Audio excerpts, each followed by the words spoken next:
प्रयास रहता है कि साल में एक बार कम से कम हमें अपने गुरु का सानिध्य और आशीर्वाद मिले और उनके चरण रज को माथे को लगाने को मिले। ये हर शिष्य की कामना होती है और वो भरसक प्रयास करता है कि वो साल में इस पावन पुण्य पर्व पर हम लोग अवश्य हों। भारतवर्ष या आर्यावर्त यह वह देश है जहाँ पर कहीं शक्ति की पूजा होती है, कहीं भक्ति की पूजा होती है, कहीं तो कहीं वैराग्य की पूजा होती है और कहीं पर गुरु की पूजा होती है। गुरु के बाद कहीं पर माता पिता की भी पूजा होती है। ये भारतवर्ष आर्यावर्त यह वह देश है, यहाँ की संस्कृति, यहाँ की सभ्यता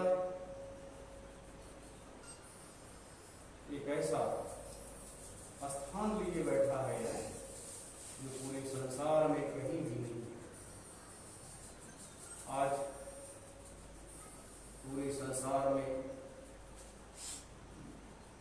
सनातन धर्म को मानने वाले लोग, गुरु और शिष्य की परंपरा को मानने वाले लोग, अपने गुरु में अटूट आस्था और विश्वास रखने वाले लोग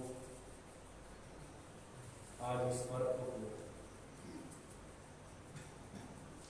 बड़े धूमधाम के साथ मनाते रहे हैं। कलिकाल के इस अंतिम कलयुग के इस अंतिम चरण में ये वो दौर भी आया जब पूरा संसार कोरोना वायरस को लेकर के स्तब्ध और परेशान, हताश और निराश। मठ, मंदिर, मस्जिद, गुरुद्वारों के भी दरवाजे बंद कर दिए गए। पूरी दुनिया में कि कहीं ये बीमारी न लग जाए। दूसरी स्थिति, आज जब ये गुरु पर्व आया तो आज भी अपने सभी लोग, सभी मतांतर के लोग इस पावन पुण्य पर्व को अपने स्तर पर, छोटे स्तर पर मना रहे हैं, अपने गुरु को याद कर रहे हैं या अपने गुरु के श्री चरणों में मत्था टेक रहे हैं और उनके बताए हुए रास्ते पर चलने का संकल्प ले रहे हैं। मेरे गुरु भाई बहनों, आज का यह पर्व ये युग परिवर्तन का पहली कड़ी है। युग परिवर्तन की ये पहली कड़ी है और इस कड़ी का एक केंद्र बिंदु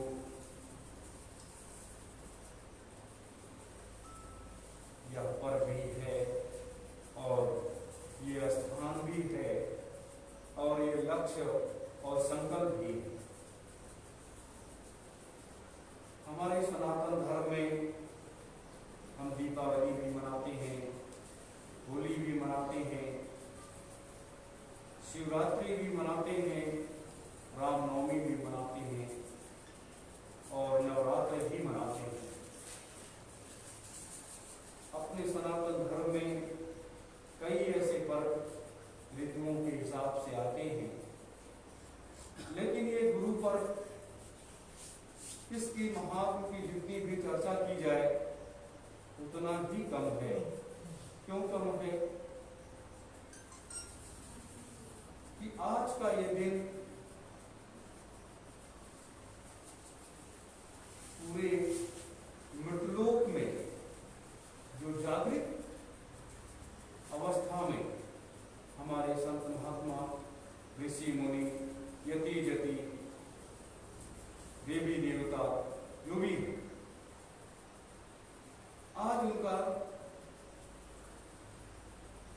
ज्ञान का और आशीर्वाद का दरवाजा ये 24 घंटे के लिए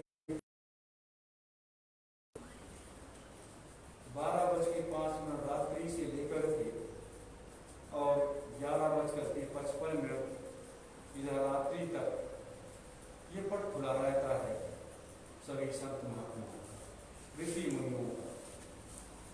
क्यों खुला रहता है? क्योंकि इसमें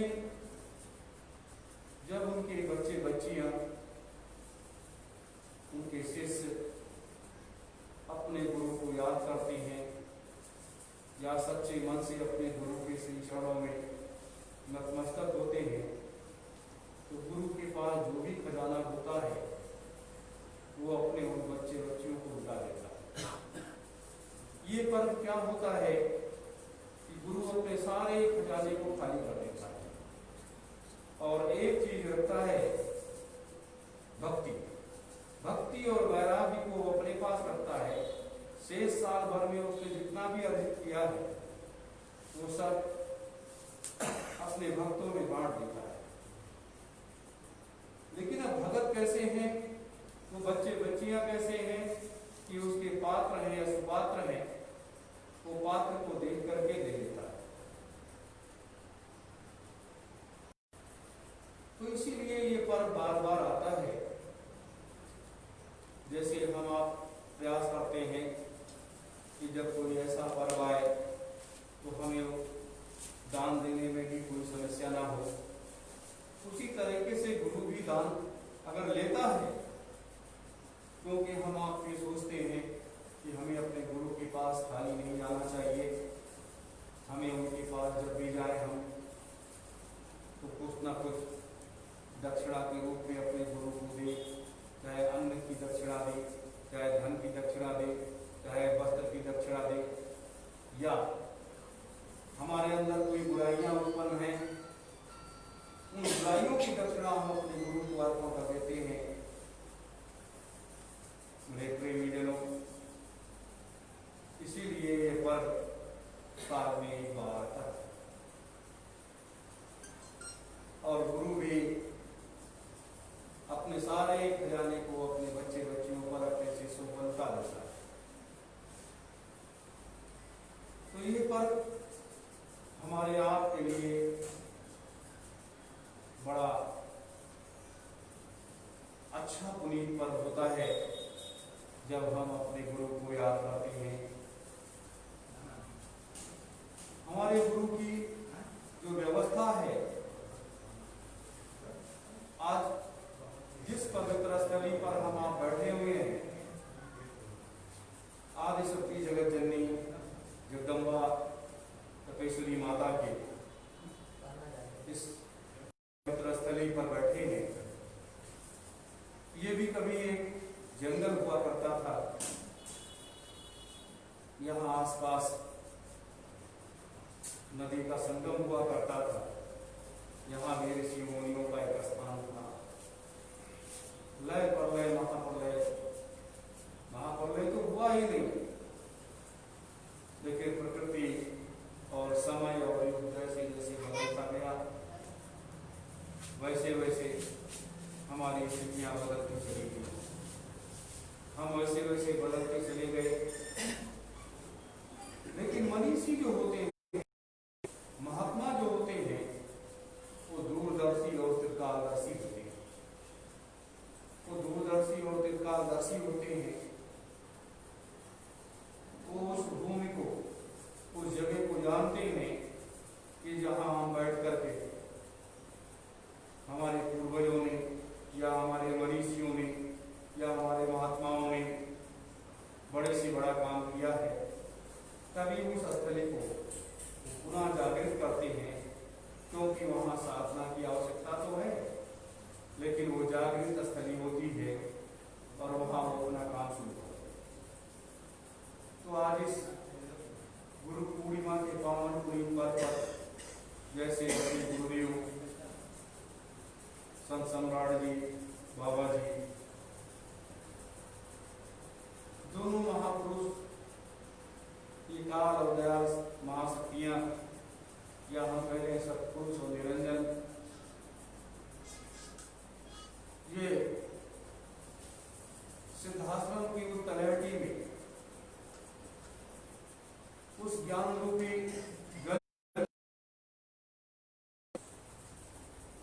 सतयुग, त्रेता और द्वापर के कलयुग के उन तमाम महात्माओं के बीच में जाकर के अपनी समाधि को गंवा दिया, वहां बैठ गए, क्योंकि आने वाला समय उनको मालूम है कि आने वाला समय बड़ा भयानक, बड़ी विपरीत परिस्थितियों से संसार के लोगों को गुजरना पड़ेगा और महात्मा अपने कदम को कब रोक देते हैं, महात्मा अपने मुखारबिंद के उन अमृतमयी शब्दों को बोलना कब बंद कर देते हैं, जब ये परिवर्तन का समय आता है। जब परिवर्तन का समय आता है और वो भरसक प्रयास करते हैं कि ऐसी स्थिति संसार के ऊपर या मनुष्य रूपी जीवों के ऊपर या पशु पक्षियों के ऊपर किसी प्रकार की ऐसी मुसीबत ना ले पाए, और प्रयास करने के बाद जब वो दुनिया का आम जनमानस उनके शब्दों को नहीं मानता है, उनके विचारों को नहीं सुनता है, तो अपने कदम को पीछे खींच देते हैं, अपने कदम को भी रोक देते हैं और अपने अमृतमयी शब्द को भी बंद कर देते हैं। तो ऐसे समय में, ऐसी स्थिति में संसार में जितने भी उच्च कोटि के महात्मा या ऋषि मुनि या यति जति या देवी देवता, सबने अपने अपने जगह अपने को रोक लिया, क्योंकि जब काल के इस देश में जब परिवर्तन का समय आता है, व्यवस्था सुधारने का समय आता है, तो ऐसी स्थिति उत्पन्न होती है।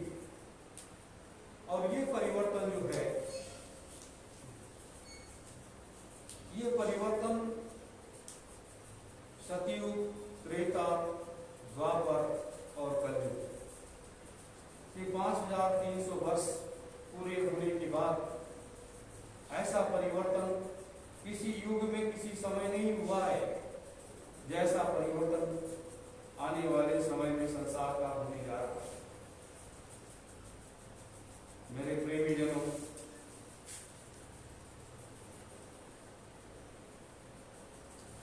मार्च 2019 को गुरु के आदेश से अपने सबों ने मिलकर के गोमती तट पर एक युग परिवर्तन सतयुग स्थापना महायज्ञ की धर्मध्वजा को लगाया गया था। युग परिवर्तन सतयुग स्थापना महायज्ञ की युग को बदलना है, सतयुग की स्थापना करनी है और एक महायज्ञ करना है, इसीलिए उसका नाम दिया गया युग परिवर्तन सतयुग स्थापना महायज्ञ। देखने में तो वो एक कपड़ा ही पीला, सफेद पीला कपड़ा ही फैल रहा है, लेकिन जैसे जैसे हवाएं चलती हैं वैसे वैसे वो अपने परिवर्तन का संकेत देते हुए अपने कार्य को करता है। क्योंकि जब वो धर्मध्वजा लगाई गई नैमिषारण्य की उस पवित्र स्थली पर, तो समस्त देवी देवताओं का, सभी संत महात्माओं का, सभी ऋषियों मुनियों का, 33 करोड़ देवी देवताओं का, सभी भूत प्रेत पिशाचों का, सभी का आह्वान किया गया कि वो समय अब आ गया है और आप लोग अपना अपना काम संभाल लीजिए, जिससे आगे चल करके व्यवस्था को बदलने में आसानी हो। तो मात्र 15 महीना ही बीता है जब संसार में एक परिवर्तन का दौर चल रहा है। एक ऐसी महामारी पूरे संसार को अपने चपेटे में ले लिया।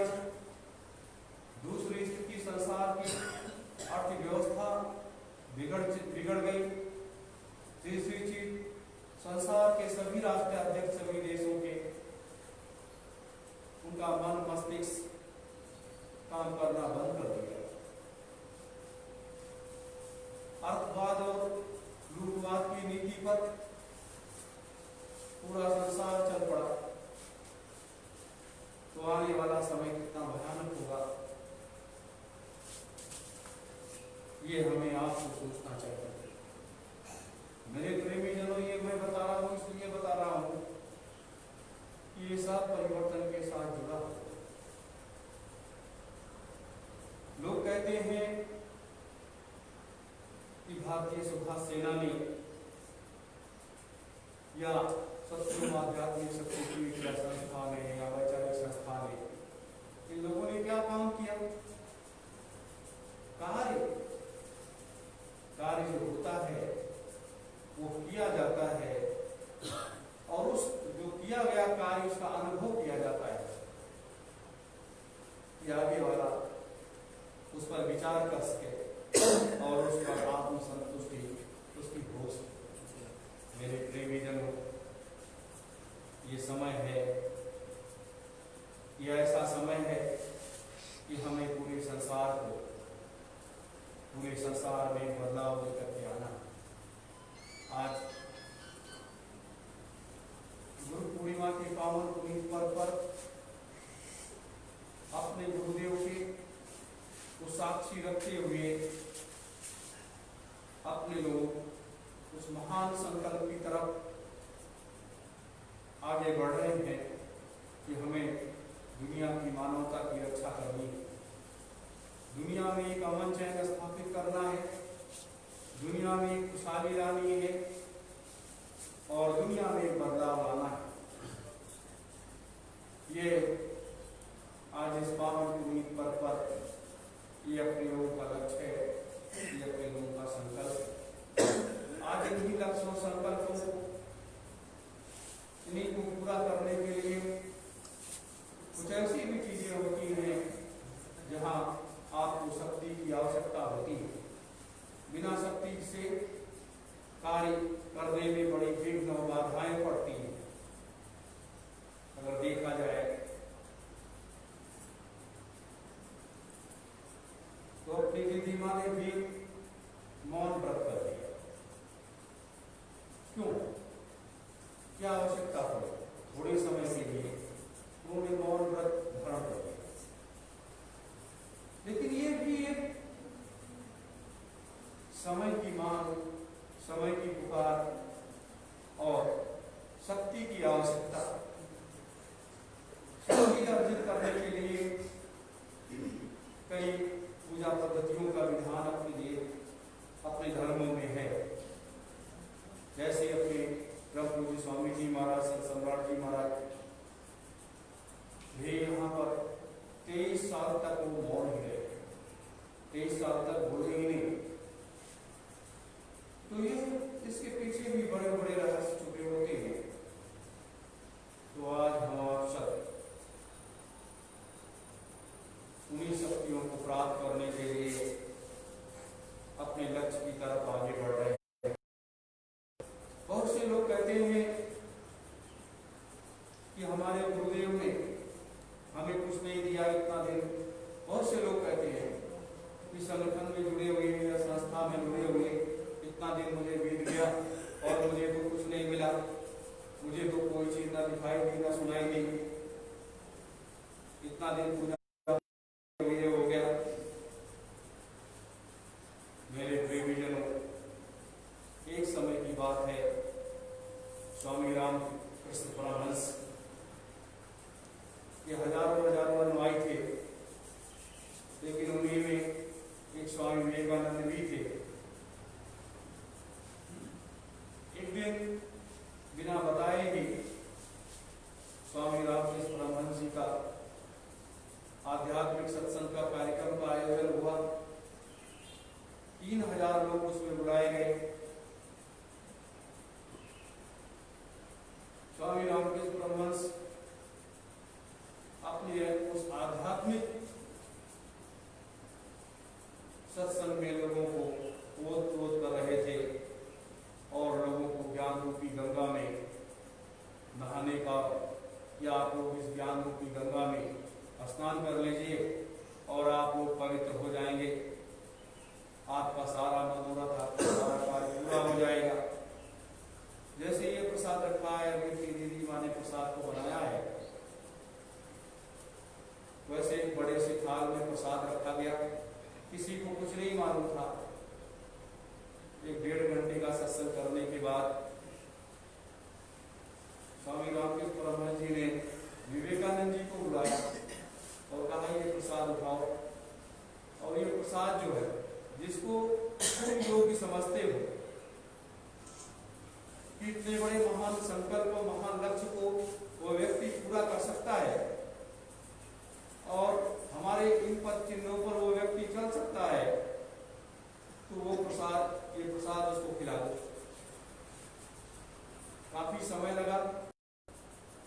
3000 व्यक्तियों के पास स्वामी विवेकानंद जी पहुंचे, जो वहां बैठे हुए थे सत्संग सभा में। लेकिन 3000 व्यक्तियों के पास जाने के बाद कोई भी व्यक्ति उस योग्य नहीं मिला और वो प्रसाद की थाली रख करके उसमें से एक मुट्ठी प्रसाद स्वयं उन्होंने ग्रहण कर लिया और ग्रहण करने के बाद अपने गुरुदेव के श्री चरणों में डूब गए। स्वामी रामकृष्ण परमहंस जी ने पूछा कि इतने 3000 लोगों के बीच में क्या आपको कोई योग्य व्यक्ति नहीं मिला?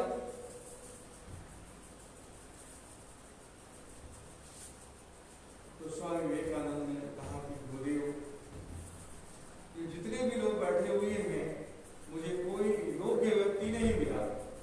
तब मैंने इस प्रसाद को स्वयं ग्रहण किया। कहा क्यों? कहा कि गुरुदेव, ये जो मेरा बाल है, ये बाल के यहाँ से वैसे उन्होंने सर के बाल को खींचा और ये अंगूठे के नाखून तक का ये जितना भी मेरा शरीर है, तन और मन और जो कुछ है मेरे पास, ज्ञान, भक्ति, वैराग्य जो कुछ है, सब कुछ मैंने आपके श्री चरणों में मैंने अर्पित कर दिया है। अब आप इसका क्या करेंगे मुझे नहीं मालूम है, आप इसमें क्या चीज डालेंगे मुझे नहीं मालूम है, लेकिन आपके कार्य के लिए ये पूरा, ये शरीर, ये सब कुछ, मन भी आपका है। उन्होंने कहा, मन भी मैंने आपको समर्पित कर दिया। जैसा आप चाहेंगे वैसा मेरा मन चलेगा, जैसा आप चाहेंगे वैसा मैं भक्ति और वैराग्य होगा मेरे अंदर। इस तरीके से जब उन्होंने अपने गुरु को अर्पित कर दिया, उनके गुरुदेव ने उनको उठाया और सीने से लगा दिया और उसी दिन उन्होंने अपनी सारी शक्तियां, स्वामी रामकृष्ण परमहंस जी ने अपनी सारी शक्तियां स्वामी विवेकानंद के अंदर समाहित कर दी। तो गुरु के प्रति समर्पण का भाव इस तरह से होता है। गुरु के प्रति अगर समर्पण का भाव नहीं है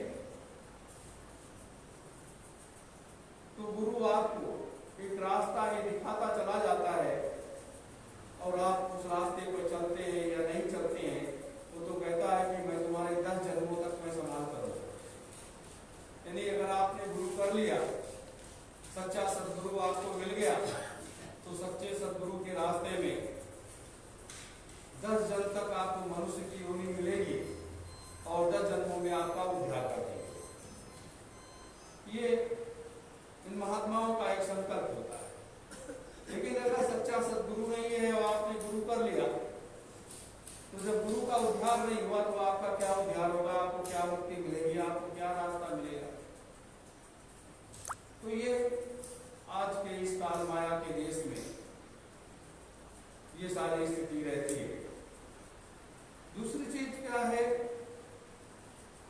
जैसे अपने गुरुदेव सिद्धाश्रम में बैठे हुए हैं, वहाँ हजारों हजारों संत महात्मा ऋषि मुनि यति जति तमाम देवियां भी वहाँ पर बैठी हुई हैं। वो साधना में लीन है, 24 घंटे लीन रहती है। अब वहां जाने की आवश्यकता अपने गुरुदेव की को पड़ी। वो भी एक समय था, एक दौर था, और समय को देखते हुए उन्होंने अपने को किनारे किया और वहां जाकर के बैठे। ये आने वाला जो समय है बहुत भयानक है। इससे अगर कोई बचा सकता है तो गुरु ही बचा सकता है। अब ईश्वर भी नहीं बचा सकता, क्योंकि ईश्वर के हाथ से भी वो डोर चली गई। ईश्वर को जो जिम्मेदारी दे दी गई कि आप परिवर्तन का काम करें, ब्रह्मा विष्णु महेश भी वो सब अपने अपने काम में लग गए। समझ देवी देवता भी अपने अपने काम में लग गए।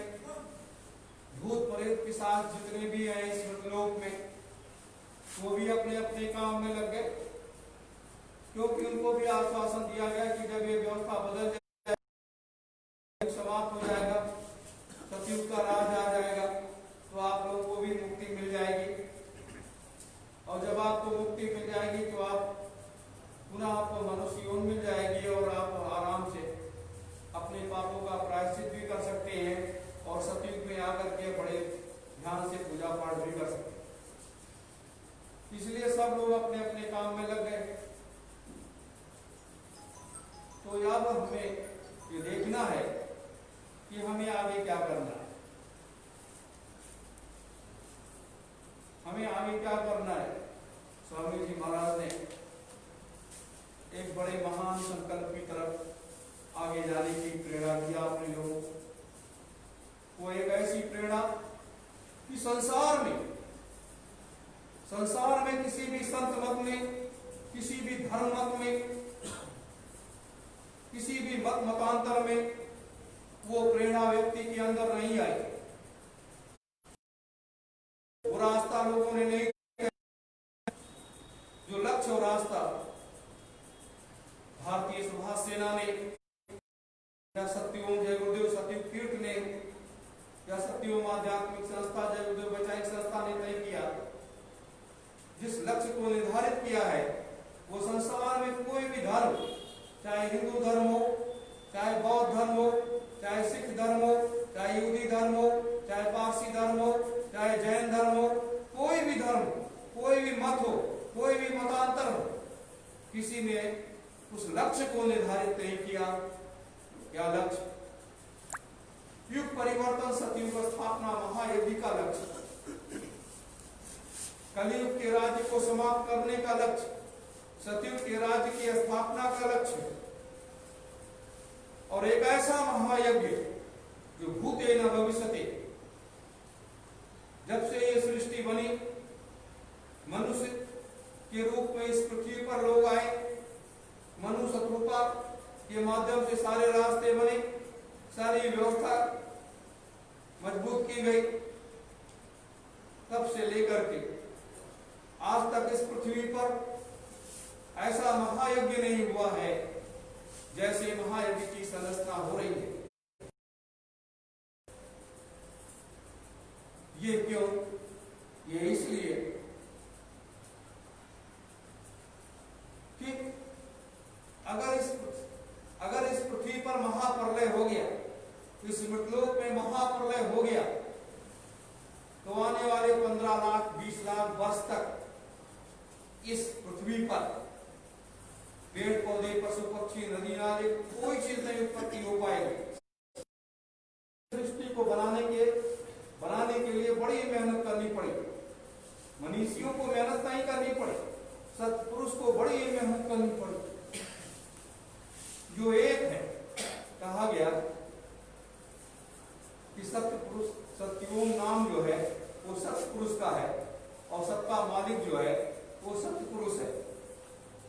तो वो एक है, सत्पुरुष जो है वो एक है, वो सबका पिता है, वो सबका परम पिता है।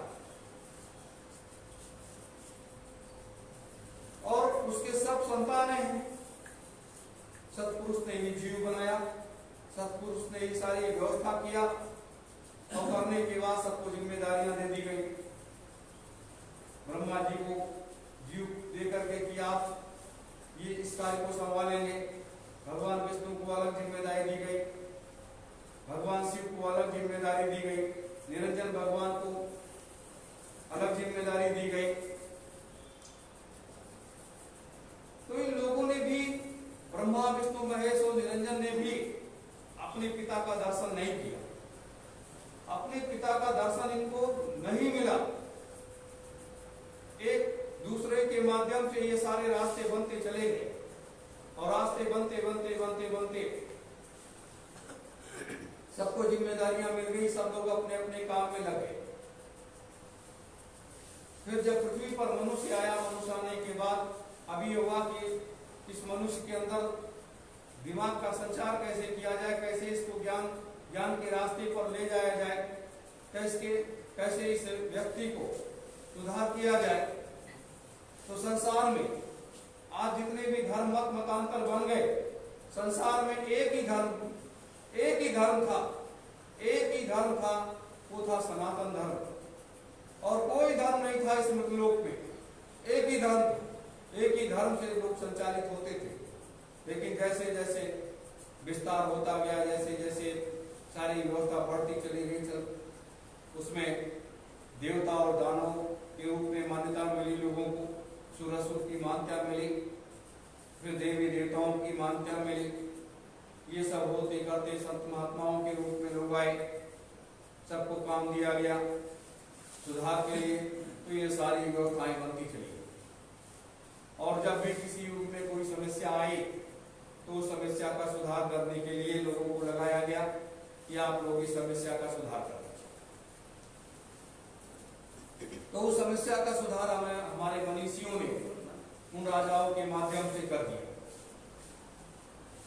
अगर हम सतयुग की तरफ जाते हैं तो सतयुग में भी कुछ ऐसी स्थितियां जब थोड़ी बहुत गड़बड़ी होने लगी तो उस समय के राजा हरिश्चंद्र जी को भी बड़ी कुर्बानी देनी पड़ी कि आज किसी से कहा जाए कि आप अपनी पत्नी को भेज दीजिए, आप अपने राजपाट को मुझे दे दीजिए। आज जैसे वर्तमान में माननीय प्रधानमंत्री जी हैं, अगर उनसे कह दिया जाए कि आप मुझे दे दीजिए और इससे देश में अमन चैन आ जाएगा, व्यवस्था को मैं सुधार दूंगा, तो कतई नहीं देंगे। लेकिन हरिश्चंद्र जी ने स्वप्न में दिया गया भी दान भी उसको उन्होंने करके दिखा दिया, क्योंकि उस समय एक अंश पाप बड़ा था। विधि के विधान को कोई नहीं जानता, ईश्वर भी नहीं जानता। विधि का जो विधान है वो होता है, महात्माओं के अलावा किसी के पास वो चीज नहीं होती है कि कल क्या होगा, कल आगे क्या रास्ता बनेगा। जैसे सतयुग के बाद द्वापर आता, द्वापर के बाद तब त्रेता आता, त्रेता के बाद तब कलयुग आता।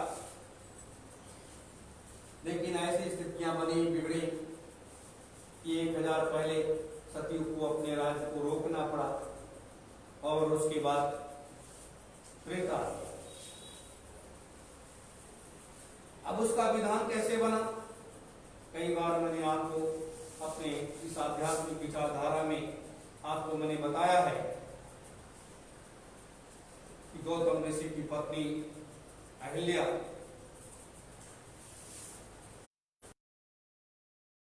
इंद्र जी ने छल कर दिया। गौतम ऋषि जी को जब ज्ञान हुआ, उन्होंने अपने उन ज्ञान चक्षुओं से देखा तो उन्होंने श्राप दे दिया, अपनी पत्नी को श्राप दे दिया। तो चिल्लाने गिड़ाने लगे। लेकिन महात्माओं ने बड़ा विचार विमर्श किया कि अब इसके लिए क्या किया जाए, क्या न किया जाए। लोग विष्णु भगवान के पास गए, ब्रह्मा जी के पास गए, भगवान शिव के पास भी गए, भगवान शिव ने उपाय बताया कि अगर महात्मा आप लोग चाह लें तो इस व्यवस्था को सुधारा जा सकता है कि एक रोक दिया जाए और त्रेता ले आया जाए। अपने शक्ति तपोबल से आप लोग ऐसा कर सकते हैं। सोचिए, भगवान शिव ने नहीं किया, भगवान विष्णु ने नहीं किया, ब्रह्मा जी ने नहीं किया, इसे करवाया महात्माओं से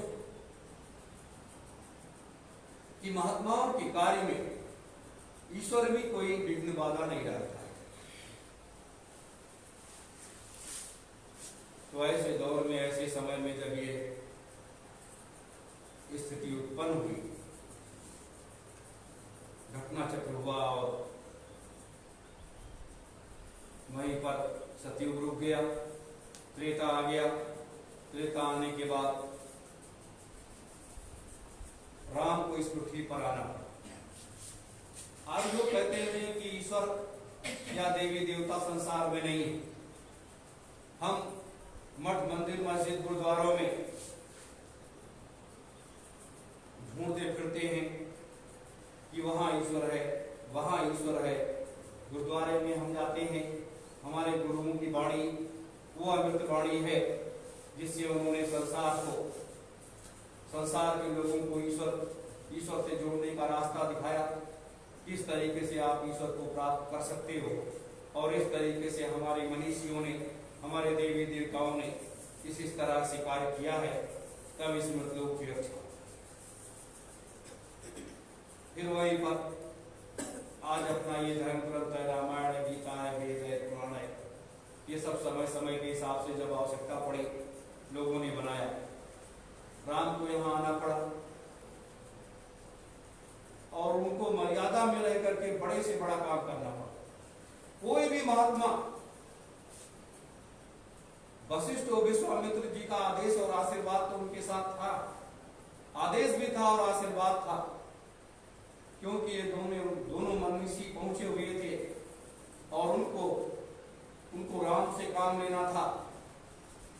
उस कार्य को उन्होंने, हजारों संत महात्मा जब जंगल गए तो हजारों संत महात्माओं से उन्होंने मिल करके उनसे आशीर्वाद लिया, आदेश लिया कि आप आदेश दीजिए और आशीर्वाद भी दीजिए जिससे हम अपने कार्य में सफल हो सके। तो वो कार्य उन्होंने किया, वो कार्य उन्होंने किया। उसका एक ग्रंथ बना जिसे हम रामायण के रूप में जानते हैं। हमारे आपके हिंदू घरों में उसकी पूजा होती है कि हमारा ये धर्म ग्रंथ है। तो इस तरह से, लेकिन उन्होंने हमेशा, उन्हें कहा गया मर्यादा पुरुषोत्तम श्री राम, मर्यादा में रह करके उन्होंने सारे काम किए हैं और सारे कार्यों को उन्होंने अपने गुरु के श्री चरणों में अर्पित कर दिया। जब भी कोई बात आती थी वो कहा मैंने कुछ नहीं किया है, जो कुछ किया है हमारे गुरुदेव ने किया है, मैंने कुछ नहीं किया है। अपने गुरु को उन्होंने उच्च शिखर पर बैठा दिया। तो ये है गुरु भक्ति की मर्यादा में रहते हुए उन्होंने बड़े से बड़ा काम कर दिया। दूसरी चीज, भगवान कृष्ण जब आए, उनके भी दो गुरु थे, संदीपन ऋषि और दुर्वासा मुनि।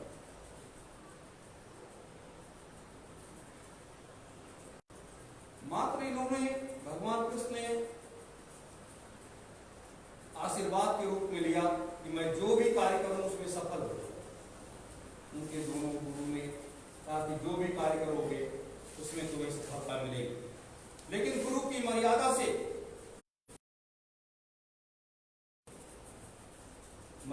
नहीं बने, क्योंकि उस समय की हालात और स्थितियां ऐसी ही थी कि अगर गुरु की मर्यादा में भगवान कृष्ण बन जाते तो जिस तरीके से उनको परिवर्तन करना था वो परिवर्तन नहीं कर सकते थे, दुनिया में बदलाव नहीं ला सकते थे।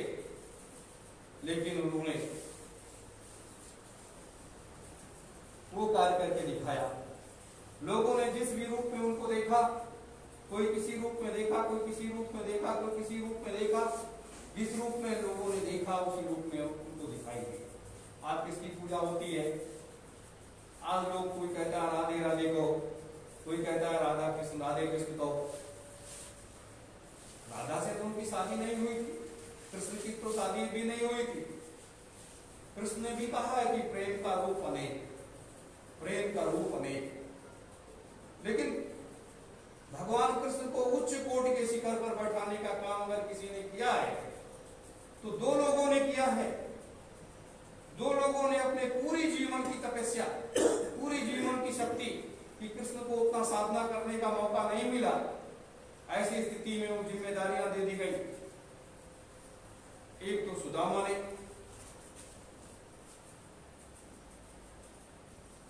ने अपने पूरे जीवन की जितनी भी कठोर से कठोर साधना किया और उस गरीबी की हालत में रह करके और उस अपमान को सह करके वो जो भी करते थे सब भगवान कृष्ण को अर्पण करके चलते थे। वहीं पर राधा थी। राधा ने जो भी साधना किया, एक साधना तो उसने ब्रह्मचर्य की और दूसरी साधना उन्होंने किया उस सत्य पुरुष का उसने आवाहन किया कि जिससे शक्तियों का संचार उसके अंदर अंतर में होने लगा और अंतर की शक्तियों का संचार करके वो सीधे कृष्ण को ट्रांसफर करने लगी। क्योंकि कृष्ण कभी भी वैसी साधना नहीं करता। तो आज किसकी पूजा होती है? राधा कृष्ण की पूजा। कृष्ण और रुक्मिणी की पूजा नहीं होती, राधा कृष्ण की। कृष्ण और जामवंती की पूजा नहीं होती, राधा कृष्ण की पूजा होती। ये संसार एक अलौकिक है, एक ऐसा अलौकिक कि जिसके राज्य रहस्य को जानना बड़ा कठिन काम है। और ज्ञान के जब आप उसमें बैठोगे तो ये अथाह समुद्र है, कभी न खत्म होने वाला। कोई भी समुद्र में आज तक धोखे नहीं लगा पाया। जिसको जितनी जरूरत थी उसने 1 बाल्टी पानी निकाल लिया, किसी ने 2 बाल्टी निकाल लिया, किसी ने 5 बाल्टी, किसी ने 10 बाल्टी। ऐसे करके लोग पानी निकालते गए और देखा कि बस यही 1 बाल्टी पानी निकाला, यही अमृत है और यही तक ये रास्ता है, इसके आगे रास्ता नहीं है। जबकि आखिरी रास्ता जो है वो उस तक का रास्ता आखिरी रास्ता है, वहां तक कोई नहीं पहुंच पाया। कोई कहीं से आ गया, कोई कहीं से आ गया, कोई कहीं से आ गया, कोई कहीं से आ गया। मेरे प्रेमी जनों, तो इस तरीके से तो परिवर्तन हुआ। और जब कलयुग आ गया, राजा परीक्षित के बाद से यहाँ कलयुग जब लगा, तो कलयुग में भी बड़े बड़े संत महात्मा भी आए, ऋषि मुनि भी आए, एक से एक बड़े बड़े समाज सुधारक भी आए सुधारने के लिए। लेकिन हम 3 लोगों के नाम को बड़ा सम्मान के साथ लेते हैं और उनको ईश्वर का अंश बताते हैं, उनको ईश्वर बताते हैं। एक तो भगवान बुद्ध को और एक मोहम्मद साहब। भगवान बुद्ध भी एक बड़े राजघराने के थे, राजपाट छोड़कर के वो सन्यासी हो गए। सन्यासी होने के बाद उन्होंने बड़ी कठोर साधना किया, इतनी कठोर साधना किया और साधना करने के बाद उन्होंने इस दुनिया में एक मानव धर्म की स्थापना करने का हर संभव प्रयास किया। लेकिन एक छोटी सी गलती हो जाने के कारण उनको भी ये संसार से छोड़ करके चले जाना पड़ा। वहीं पर मोहम्मद साहब आए। मोहम्मद साहब को पैगंबर बताया गया। उन्होंने ये नहीं कहा कि मैं खुदा हूं, मैं गॉड हूं।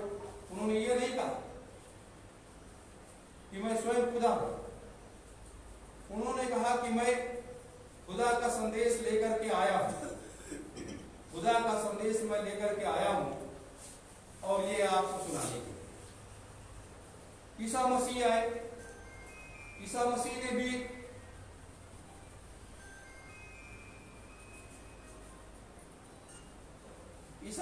भी वही किया। ईसा मसीह ने कहा कि मैं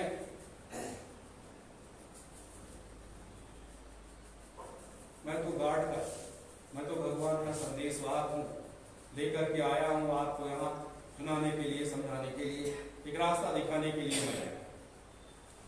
जब जब आवश्यकता पड़ी, जैसे जैसे लोगों की आवश्यकता पड़ी, इस मृतलोक में उनको भेजा गया और भेज करके उनसे एक अच्छे समाज की संरचना करने का हर संभव प्रयास किया गया, सुधार करने का प्रयास किया गया। और उसी में तमाम धर्म, मत और मतांतर बनते चले गए। भगवान महावीर आए, उन्होंने भी एक संदेश दिया इस समाज को, लेकिन उन्होंने भी कहा मैं भगवान का संदेशवाहक हूं, मैं भगवान का संदेश लेकर के आया हूं कि संसार के लोगों को कैसे रहना चाहिए और कैसे क्या करना चाहिए। तो इस तरह से हमारे इस मृतलोक में जब जब आवश्यकता पड़ी है, तब तक लोग आते रहे हैं और जाते रहे हैं। मेरे गुरु भाई बहनों, आज इस गुरु पूर्णिमा की पावन पुनीत पर्व पर मैं आपको इसलिए बता रहा हूं कि आज अपने गुरुदेव की भी, इन दोनों महापुरुषों के साथ हजारों हजारों महापुरुषों की निगाहें भी अपने लोगों की तरफ लगी है। वो भी हमें आपको देख रहे हैं कि हमारे बच्चे बच्चियां बैठ करके क्या कर रहे हैं। तो ये जो लक्ष्य है, ये जो संकल्प है, ये बहुत ठोस और मजबूत है।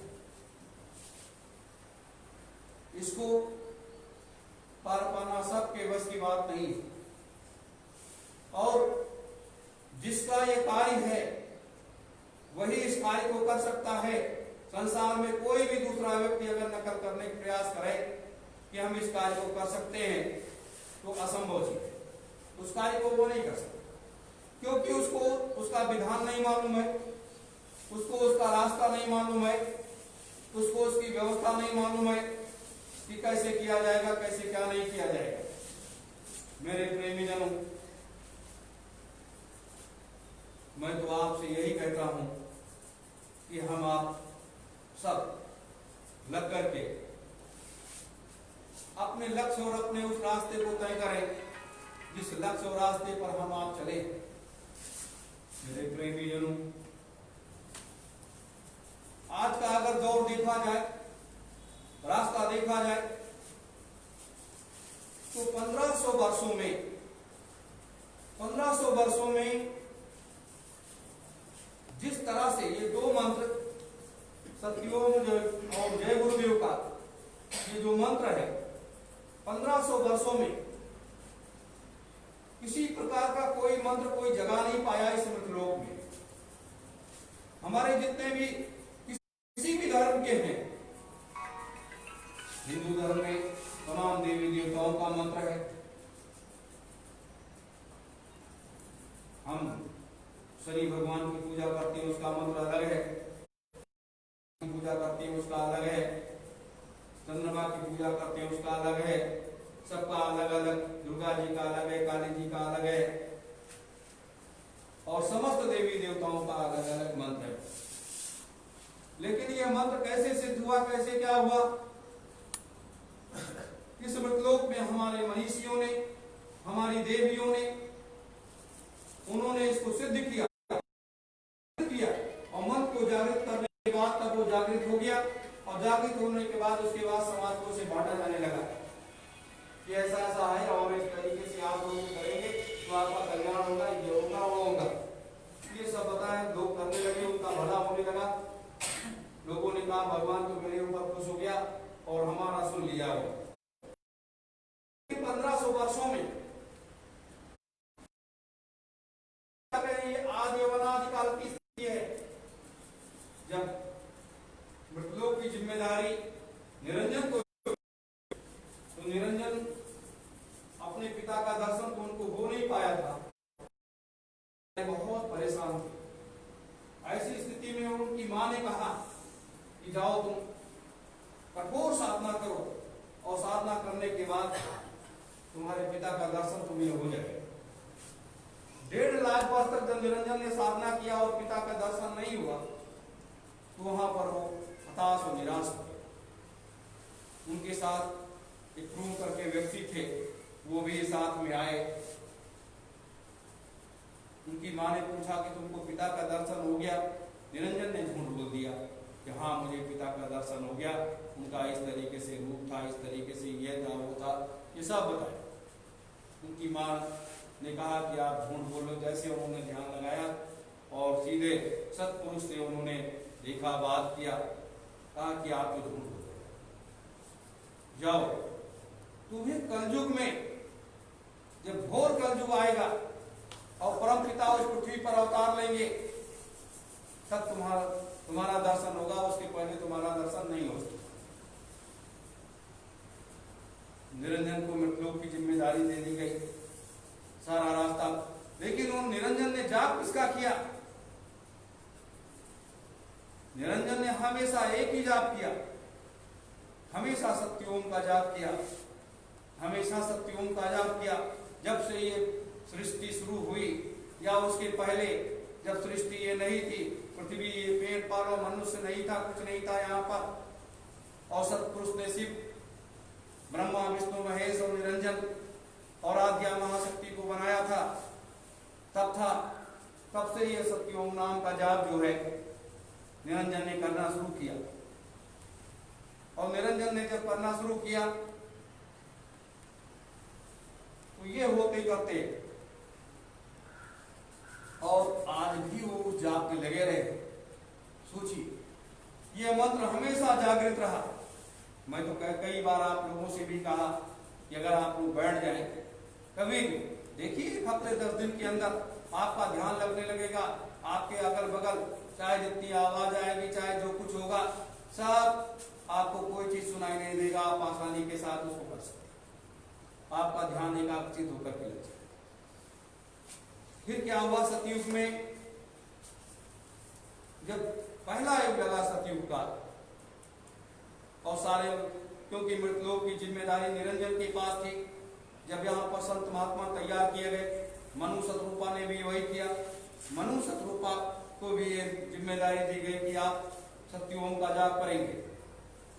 वो दोनों ने जाप किया, और जाप करने के बाद फिर आगे का रास्ता आगे तय हो गया। मेरे प्रेमीजन, ये मैं आज इस गुरु पूर्णिमा के पर्व पर ये इसलिए बता रहा हूँ कि आज ये भटकाव नहीं होना चाहिए संसार के लोगों को, कि आज किसी ने कुछ बताया, किसी ने कुछ बताया, किसी ने कुछ बताया।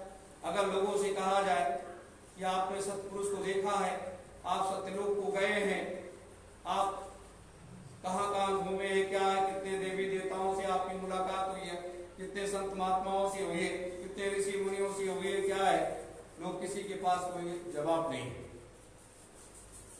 लेकिन मेरे प्रेमीजन, जय गुरुदेव शब्द कहां से आया? ये भी सतयुग में जय गुरुदेव शब्द का जो है, ये निरंजन का देश था, और निरंजन का देश होने के कारण यहाँ मनीषियों ने ये सोचा कि अगर हमें इस देश में रहना है तो हमें इनका गुण जरूर गाना है। तो ये निरंजन का एक उपनाम जय गुरुदेव भी था। तो निरंजन के उपनाम जय गुरुदेव को जो है उस समय सभी महात्माओं ने भी जपा, और मंत्र जो है, जो अपने संत सम्राट जी ने 5 नाम का वो मंत्र दिया था, वो मंत्र सतयुग में हरिश्चंद्र जी को भी वही मिला, भगवान राम को भी वही मिला, उसी 5 नाम का। और इस तरीके से उन लोगों ने सबने साधना किया। तो आने वाले समय में जब जैसे जैसे मृतलोक का क्षेत्र बढ़ता गया, सारी व्यवस्थाएं होती गई, लोग निरंजन का आवाहन करना जरूरी था।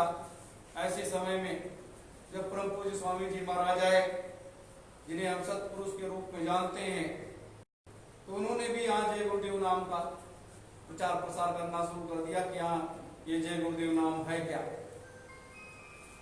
अब जय गुरुदेव नाम का प्रचार शुरू हुआ, लोग करने लगे, तो समय का ये चक्र घूमता चला गया। लेकिन 1500 वर्षों में ये दोनों नाम आदि और अनाथ से ये जगाए गए। आदि और अनाथ से ये दोनों नाम जगाए गए।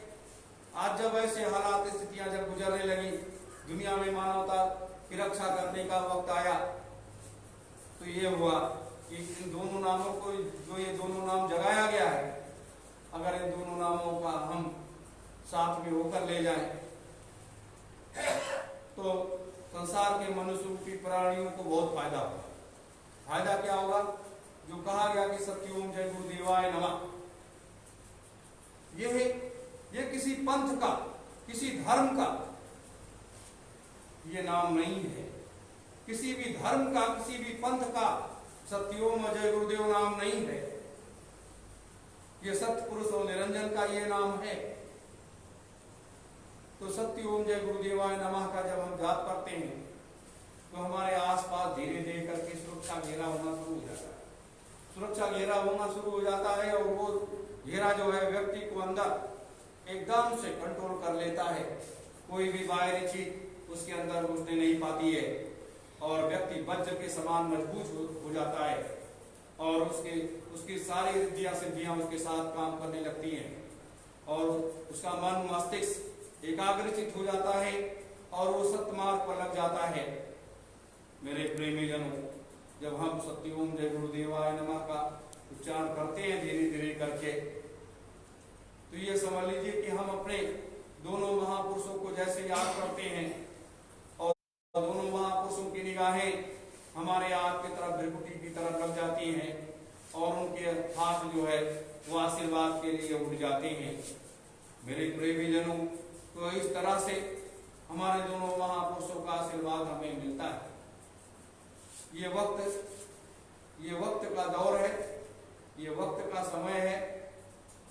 लोग आगे आगे देखेंगे, आगे आगे करेंगे, लेकिन हमारा आज यही कहना है कि आज के इस दौर में, आज के इस समय में हमें आपको पुनः जागृत होकर के उठना है। आपके कंधों पर बड़ी से बड़ी जिम्मेदारियां हैं। युग परिवर्तन, सतयुग स्थापना महायज्ञ का वो महान लक्ष्य, महान संकल्प है और वहां नैमिषारण्य की उस तपोस्थली पर वहां की सारी की भी जिम्मेदारी अपने लोगों के कंधों पर है। तो इन जिम्मेदारियों को हमें बाखूबी निभाना है, हमें इससे भागना नहीं है। अगर हम इन जिम्मेदारियों को निभा ले गए तो समझ लीजिए कि हमने संसार के लोगों को जीत लिया। आज लोग कहते हैं कि हम आप सब क्यों इतना हताश और निराश और परेशान। हताशा और निराशा और परेशानियां ये आती रहेंगी। आज एक परेशानी क्या है, हम आप मुंह पर मास्क लगाते हैं, कोई गमछा लपेटता है। पहले ये जानवरों को लगाया जाता था, जाबाजी से कहते थे, उनको लगाया जाता था कि ये कोई वैसी चीज न कर खाने पाए या उस तरीके कुछ न करें, उनको लगा दिया जाता था। लेकिन आज मनुष्यों को भी ये पहना दिया गया कि आप पहन करके ही ये आप कुछ कर सकते हैं। ऐसा समय, ऐसा दौर आया क्यों? इसके जिम्मेदार, इसके कर्ता धर्ता कौन है? इसके सारे कर्ता धर्ता हमारे दुनिया के जितने भी राष्ट्रीय अध्यक्ष हैं, दुनिया के सारे राष्ट्र अध्यक्ष इसके जिम्मेदार हैं। लेकिन वो लोग अपनी जिम्मेदारियों को लेने के लिए तैयार नहीं है। वो तो कहते हैं दुनिया के लोग इसके दोषी हैं, लेकिन दुनिया के लोग दोषी नहीं हैं, इसके दोषी दुनिया के राष्ट्र अध्यक्ष। मेरे प्रेमी जनों, तो ये समय का काल चक्र तेजी के साथ घूम रहा है, बहुत तेजी के साथ बदल रहा है और समय के हिसाब से हमें आपको भी बदलना चाहिए। जैसे आज समय के हिसाब से हम लोगों ने अपने को बदल लिया, पूरे संसार के लोग समय के हिसाब से पूरे संसार के लोगों ने बदल लिया। जिस तरह से हम नफरत करते थे, आज उसका सैनिटाइजर बन करके हम उसे हाथों में लगाते हैं। एक बार नहीं 10 बार उसे लगाते हैं। ये क्या है? उससे दूरियां थी, लेकिन वो हाथों में आ गए। मठ मंदिर मस्जिद गुरुद्वारों की तरफ जाने का वर्जित था, आज वहां छिड़काव होने लगा। मेरे प्रेमी जनों, ये समय, इसे कहते हैं समय। पहले ये होता था कि अगर हमारे घर का कोई बीमार हो गया, कुछ हो गया, तो मंदिर में ले गए और वहां पर रखा और माता जी के आशीर्वाद से ठीक हो गया। लेकिन जब मठ मंदिर मस्जिद गुरुद्वारे के दरवाजे बंद हो गए तो कहाँ जाओगे आप? तो ये काल के देश में ये सारी चीजें हो रही हैं, ये सारी चीजें हो रही हैं। लेकिन इस काल के देश में इस काल को हटाने के लिए, इस व्यवस्था को, पुरुष और निरंजन दोनों लोग तेजी के साथ लगे हुए हैं। और उसके बाद समस्त देवी देवता, ब्रह्मा विष्णु महेश से सारे लोग लगे हुए हैं। सब लोग अपना अपना काम कर रहे हैं। हमें घबराने की, हमें निराश होने की कोई जरूरत नहीं है। लेकिन जब हम इस रास्ते पर चल पड़ेंगे, ये रास्ता कर ले जाएंगे, तभी आगे का मंजिल, आगे का रास्ता मिलेगा।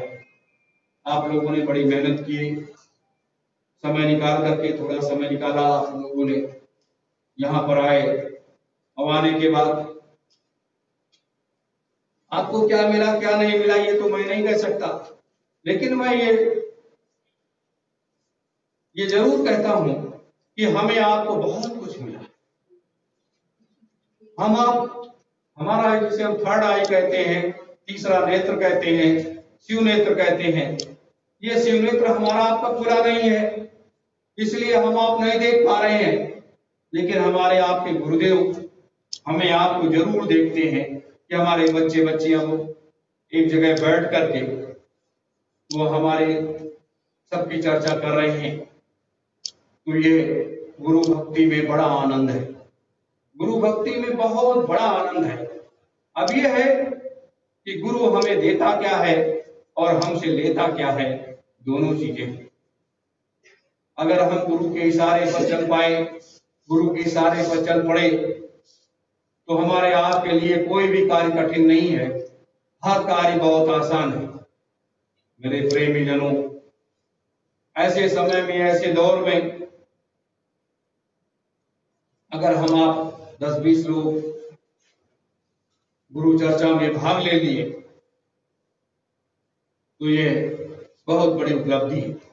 जो लोग नहीं आ पाए हैं, अपने घरों पर बैठे हुए हैं, बैठ करके गुरु पूर्णिमा का पर्व मना रहे हैं या जगह जगह इकट्ठे होकर के मना रहे हैं, उन सबको मेरी तरफ से, परम पूज्य स्वामी जी महाराज, संत सम्राट जी की तरफ से उन सबको ढेर सारी बधाई और आशीर्वाद उन सबको भी मिले कि जिससे वो लोग भी स्वावलंबी और सशक्त व मजबूत बन सके। और तभी ये आगे की लड़ाई आगे आसानी के साथ जीती जा सकती। आने वाला समय जिसे हम अपने लोगों ने बहुत पहले कहा था कि अक्टूबर में एक बृहद कार्यक्रम किया जाएगा, 21 अक्टूबर से लेकर के 25 अक्टूबर।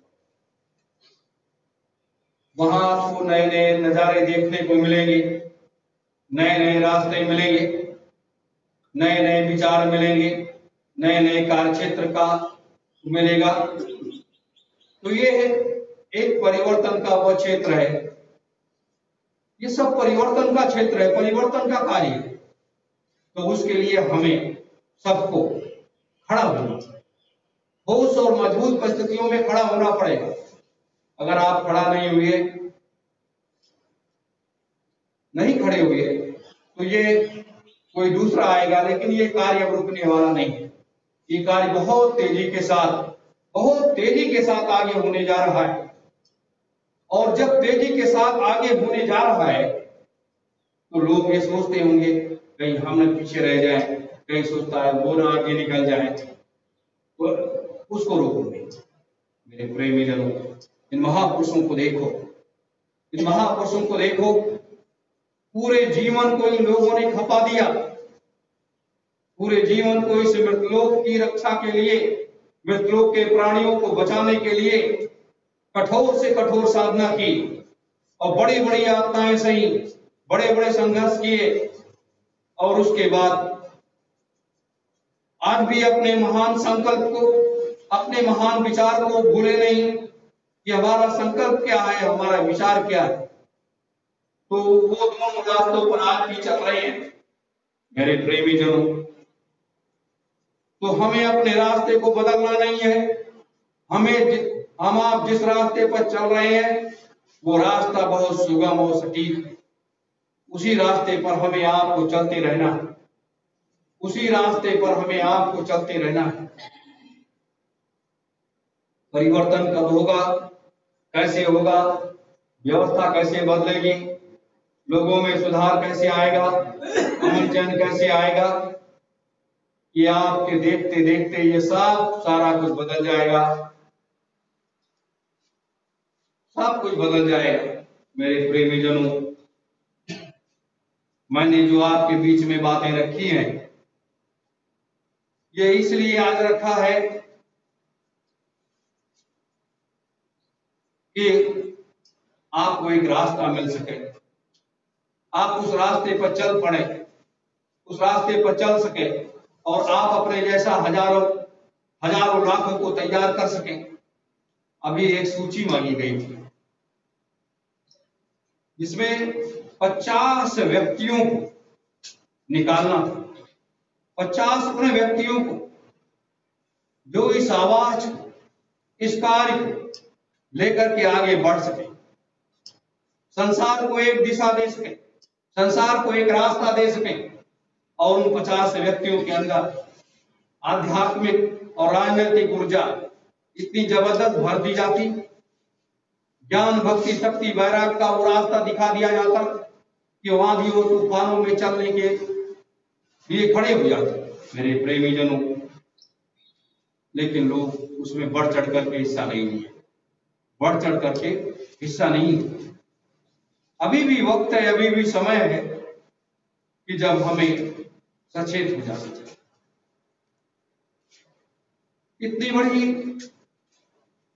इतना बड़ा ये जहाज है, इतना बड़ा ये कार्य है, जिसको पूरा करने के लिए हर व्यक्ति को सक्रिय होना होगा, हर व्यक्ति को तत्पर होना पड़ेगा, तभी ये कार्य हो सकता है। वैसे नहीं, सबसे बड़ी चीज क्या है? आत्मा के अंदर विश्वास, मन का भटका न। जब आपका मन इधर उधर भटकने लगता है, कई चीजें और टटोलने लगता है, तो मन के अंदर तरह तरह के विकार उत्पन्न हो जाते हैं। और आज हमें इन्हीं विकारों को समाप्त करना है। शंका की बात है, हमारे आपके अंदर किसी प्रकार की कोई शंका नहीं होनी चाहिए। शंका इसलिए नहीं होनी चाहिए कि 19 मार्च 2019 आज 5 जुलाई 2020 है। 15 महीने का कार्य आपने देखा, 15 महीने का कार्य आपने देखा, और जिस दिन नैमिषारण्य की उस जगह पर, उस तपोभूमि पर आप बैठ जाएंगे, वहां से अपने रास्ते को तय करना शुरू कर देंगे। पूरे संसार के उस रास्ते को इधर 15 महीने का देखा है, उधर 1 साल के अंदर का कार्य कितना तेजी के साथ होता है, तब वो आपको दिखाई देगा कि हाँ अभी हो रहा है।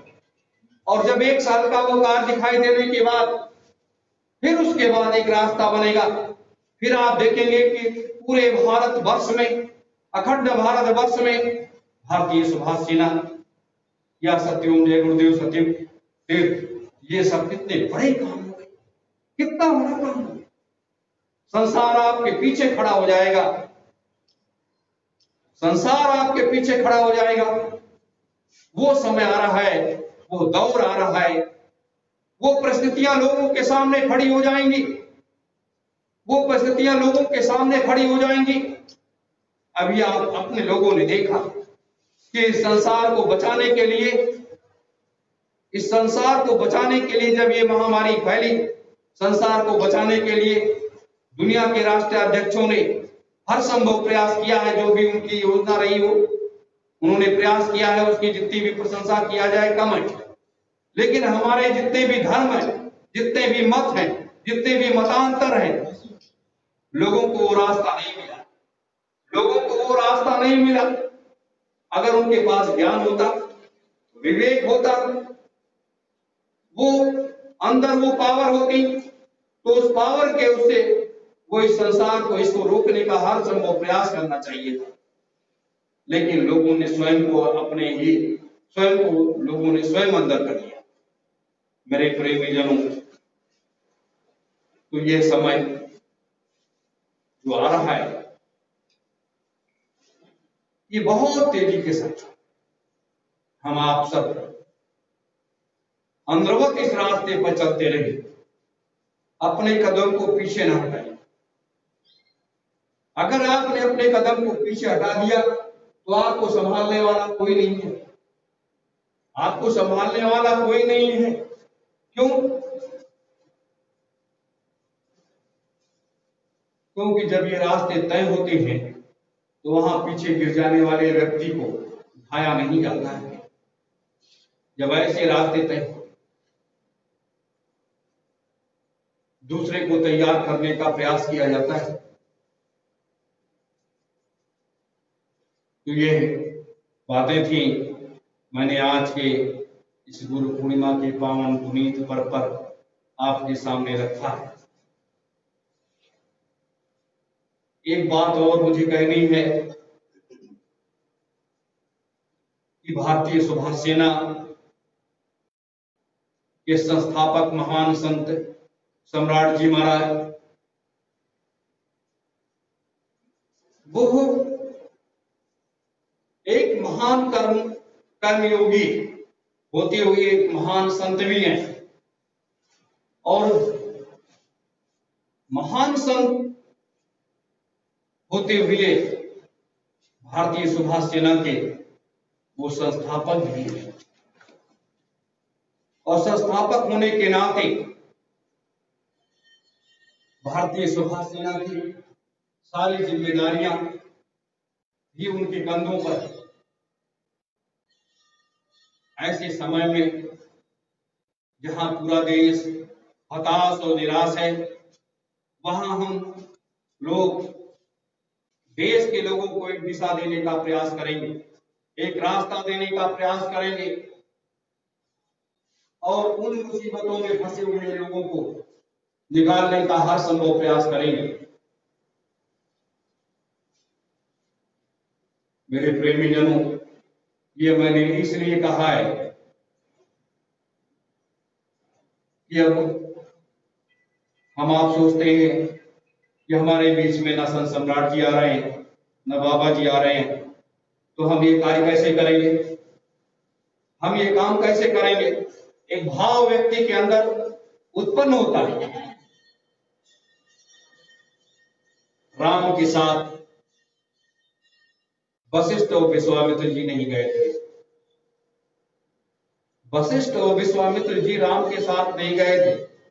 राम के साथ अगर कोई चीज गई थी महापुरुषों की, तो उनका आशीर्वाद उनके साथ गया था, और उनके आशीर्वाद से उन्होंने बड़े से बड़ा काम किया है।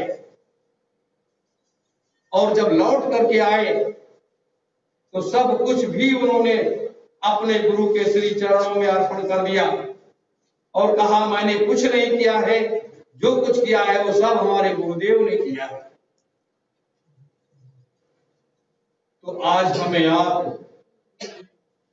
आपको भी इस रास्ते पर चलना है, इसी रास्ते पर चलना है। और जब आप विश्व विजय करके युग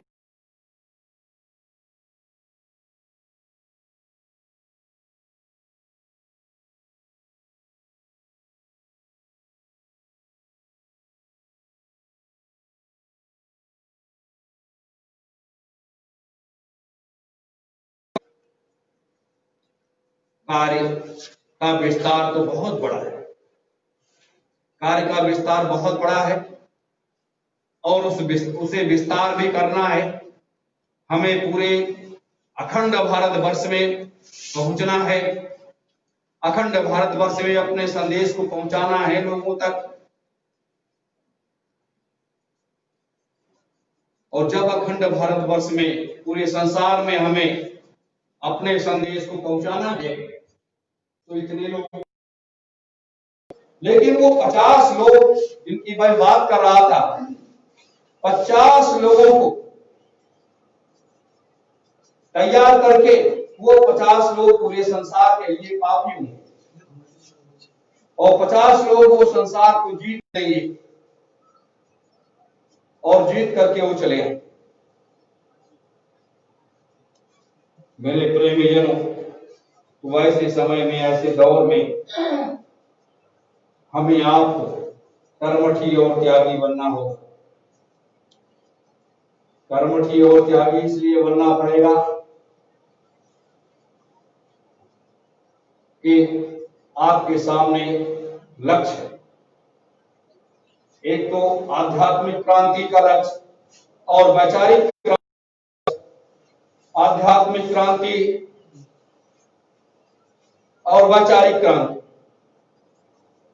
संसार के सभी धर्मों में दो बुराइयां व्याप्त हो गई हैं।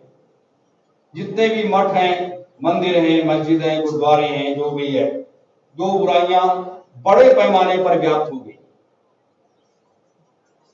एक बुराई क्या है? सब जगह आपस में टकराव है। कई कई गुट हैं। जिस पवित्र स्थली पर बैठ करके, जिस मठ, मंदिर और मस्जिद, गुरुद्वारे का कोई संचालन करता हो, अगर वहां गुट बन जाए, ईश्वर का भाव, ईश्वर की वेदना, ईश्वर के पर समर्पण या उन महापुरुषों के पर, उन फकीरों के पर, उन धर्मावलंबियों के प्रति अगर भाव आपके अंदर ना हो तो बेकार। तो ऐसे समय में ये भी संदेश तेजी के साथ, पूरा तैयारी के साथ देना। दूसरी चीज, दूसरी लड़ाई क्या है? सब जगह धन को लेकर के है। जहां भी धन इकट्ठा हुआ वहां लड़ाइयां शुरू हो गई। वो भी एक गुट बन गया। फिर देवी और देवताओं का, संत और महात्माओं का हमने कितना सम्मान किया।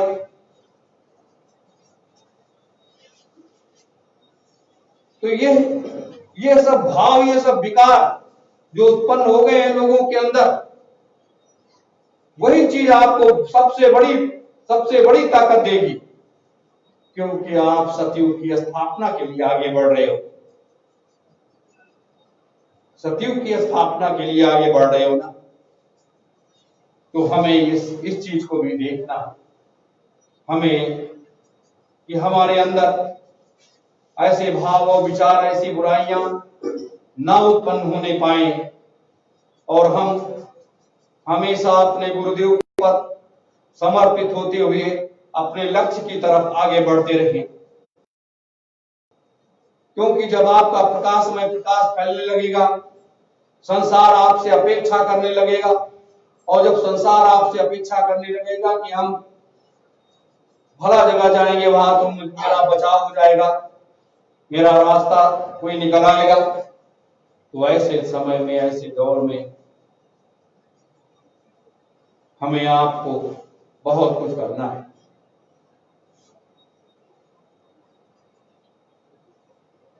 अब कार्य भी हमारे पदाधिकारियों ने आप लोगों को बांटी रखा है, जिम्मेदारियां दे ही रखी है, तो ये सब हमें कार्य को पूरा करना है। आज इस गुरु पूर्णिमा के पावन पुरी इस पर्व पर हम तो ये चाहते हैं कि आज आप सब लोग रुक जाइए। शाम का जो कार्यक्रम हो उसमें काफी समय भी मिलेगा आप लोगों को, 3 घंटे 4 घंटे का बैठ करके, और अभी अपने लोग आधे घंटे तक मैं बोलूंगा, उसके बाद आप लोग बोलोगे। आधे घंटे तक सत्य ओम जय गुरुदेवाय नमः का ये इस कलयुग का वर्तमान का सबसे बड़ा महामंत्र है, सबसे बड़ा महामंत्र है। और इस महामंत्र को हम आपने भी नहीं जगाया। इस महामंत्र को सतपुरुष और निरंजन ने इसको जगाया है और वर्तमान में उसको वो जलाए हुए हैं। उस दीपक को उन्होंने बुझने नहीं दिया है। तो इस महामंत्र को हमें आप जरूर सुबह शाम सोते जागते उठते बैठते और अगर सही तरीके से आप करने लगे तो एक हफ्ते के बाद दो चीजें आप हमेशा जज करिए कि मेरा ध्यान लग रहा है कि नहीं लग रहा है, मेरा मन भाग रहा है कि नहीं भाग रहा है। ये हमेशा आप ध्यान, एक हफ्ते के बाद आप ध्यानस्थ होने लगेंगे, आपका मन कहीं नहीं भागेगा। आप इस तरह से ये महामंत्र है। मेरे प्रेमी जनों, मैंने तो ये किया है, आज भी मैं कर रहा हूं। इसलिए कि 1500 वर्षों में हमारे कई मनीषी, कई संत महात्मा, कई औलिया फकीर भी आगमन हुआ इस मृतलोक में। लेकिन आगमन होने के बाद उन्होंने जो कुछ किया अपने कल्याण के लिए उन्होंने किया, समाज के लिए नहीं किया। जैसे आज तमाम जगह लोग साधु महात्मा मिल जाते हैं, कहते हैं हमसे दीक्षा ले लीजिए, कोई कहता है हमसे दीक्षा ले लीजिए।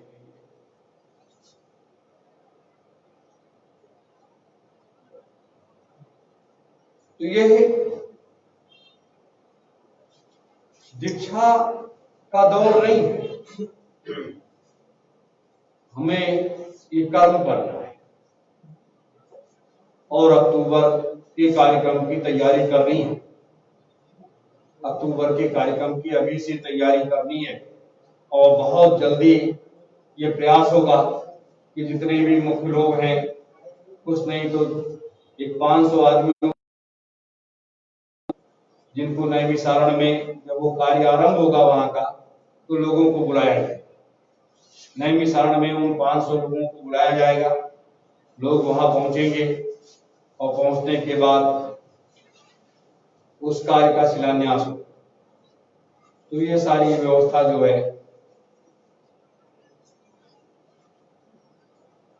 हो रही है और उसमें हम लोग बढ़ चढ़ करके सहयोगी बने, बढ़ चढ़ करके सेवा और सहयोग करें। ये ज्यादा अपने लोगों का प्रयास होना चाहिए। मेरे प्रेमीजनों, आप लोग सोचते होंगे कि बार बार सेवा की बात होती है, सहयोग की बात होती है, धन की बात होती है, हमें लोग देते हैं, कहां से लाएं, क्या करें।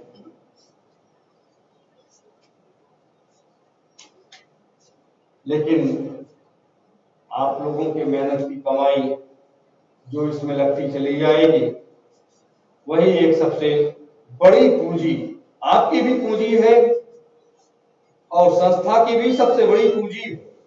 दोनों चीज। आपकी पूंजी कैसे है? आपके दरवाजे पर कोई अगर पहुंच जाए, उसे आप भोजन करा दीजिए, पानी पिला दीजिए, तो एक सबसे बड़ी पूंजी आपके पास मिल गई। वो सच्चे मन से आशीर्वाद है। और दूसरी पूंजी आपके पास क्या है? दान की। कि अगर आपने कुछ दे दिया दान में अच्छे काम के लिए, तो वो दूसरी पूंजी। और इस पूंजी को कभी भी खाली भी नहीं करना चाहिए। अंदरवत अपनी परिस्थिति, अपने हिसाब से इसमें करते रहना चाहिए। इससे दो चीजें होती है, तो गुरु का आशीर्वाद मिलता है और दूसरा मन हमारा संतुष्ट होता है कि चलो मैंने इस कार्य के लिए इतनी बड़ी व्यवस्था दिया।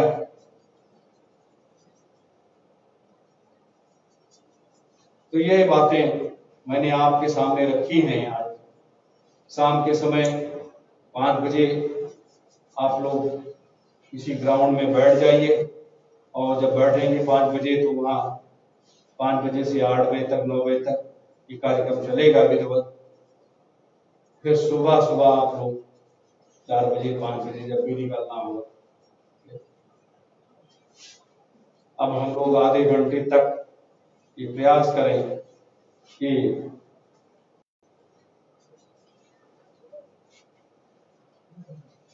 जय गुरुदेव सत्योम जय गुरुदेव नमः का जाप जरूर करें। बड़ा पालथी मार करके बैठ जाएगा, फिर ले लीजिए जगह हो।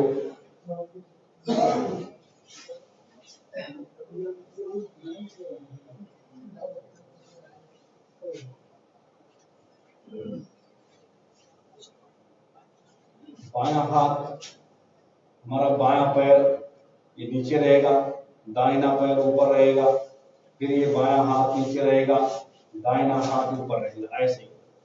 और ये जरूर इसमें ऐसे होना चाहिए, ये अंगूठा और ये अंगूठा। इसे अंगूठे के ये दोनों के दाएं और बाएं अंगूठे के बैठने का अर्थ क्या है? इसका अर्थ क्या है कि ये ध्यान को एकाग्रचित करता है, और ध्यान को एकाग्रचित जब आपका होने लगेगा तो आपके अगल बगल कोई अगर ढोलक भी बजाता है तो वो भी कान के पर्दे आपके बंद हो जाते हैं, आपको कुछ नहीं सुनाई देगा और आप साधना करते हैं।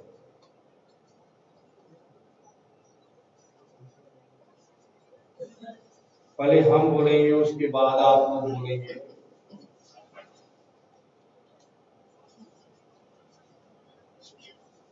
सत्योम जय गुरुदेवाय नमः। सत्योम जय गुरुदेवाय नमः।